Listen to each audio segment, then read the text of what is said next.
പലപ്പോഴും നമ്മളും ദൈവത്തിൽ നിന്നും അകന്നു പോകുന്ന ചില നിമിഷങ്ങൾ ജീവിതത്തിലുണ്ടാകും.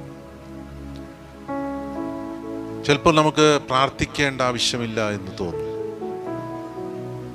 ദേവാലയത്തിൽ പോകേണ്ട ആവശ്യമില്ല എന്ന് തോന്നും, എന്തിനാണ് പ്രാർത്ഥിച്ചിട്ട് എന്ന് തോന്നും.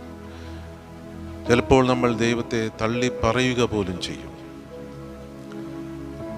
ഇവിടെ വലിയൊരു അനുഗ്രഹം കർത്താവ് പരിശുദ്ധ അമ്മയിലൂടെ നമുക്ക് തരികയാണ്. നമ്മളെപ്പോഴെങ്കിലും ദൈവത്തിൽ നിന്നും അകന്നു പോകുന്ന അവസ്ഥ ഉണ്ടാകുമ്പോൾ പരിശുദ്ധ അമ്മ നമ്മളെ തേടി വന്ന് നമ്മളെ തിരികെ ദൈവത്തിലേക്ക് കൊണ്ടുപോകും.